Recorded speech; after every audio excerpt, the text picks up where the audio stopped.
Miyesta kami sa Bayang. Sige, sakay kami dyan, oh.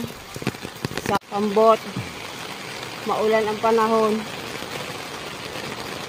Hello mga palalabs! Another day, another vlog! At ang vlog nga natin for today's video mga palalab ay nung umuwi kami ng Surigao del Norte. Dahil na nga ito mga palalab, more bangka rides ang mapapanood nyo at syempre more dagat experience ang makikita nyo mga palalab. At kang araw na nga nito kami ay mamimiesta. Yes mga palalab, first time nating mamiesta sa ibang barangay. Dahil first time, syempre lahat ng first time excited mga palalab. At wala kang makakapigaw sa amin kahit maulan at kahit maalon mga palalab. Go, go, go! Dahil piyesta na yan, libre lapang na yan. Sino ba namang pipigil? Sino ba namang hihindi sa libre lapang mga palalab? At puno nga ang bangka namin mga palalab ng mga taga-baryo para mamiesta. Ganito talaga dito mga palalab. Pag may piyestahan ay talagang dinarayo ng mga taga-ibang barangay. Share lang ng blessings yan. Kaya happy vibes lang mga palalabs. At sobrang saya nga ng experience ko na to mga palalabs. Dahil talagang bond at ang lola mo uwi ay talaga namang busog na busog. At may pa-take out pa pala. Ganito pala sa piyesta dito sa probinsya mga palalabs. At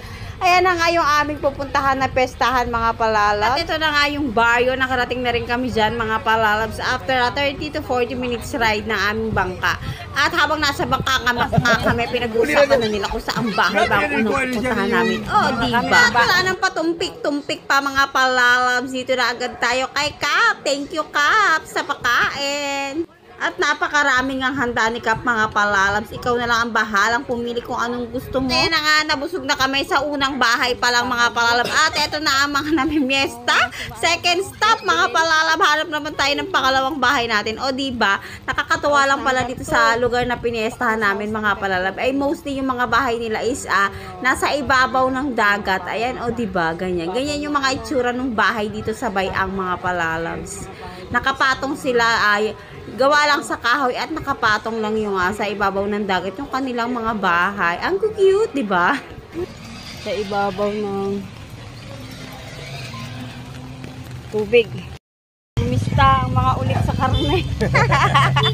At ito nga ang ating second house mga palalab, second stop. At syempre puro karne nga yan. At sobrang sarap ng luto. Kaya naman sobrang thankful ako dun sa mga tao na nagpakain sa amin. Sobrang saya din pala talagang mamiesa mga palalab. Isda nga tayo, halos araw-araw isda ang kinakain. Kaya naman yung mga tao is talagang namimiesa dahil usually nagkakatay ng baboy or baka ganun. Kaya naman isa rito sa di ko makakalimutang experience. Happy Fiesta Bayang! Salamat sa pagkain!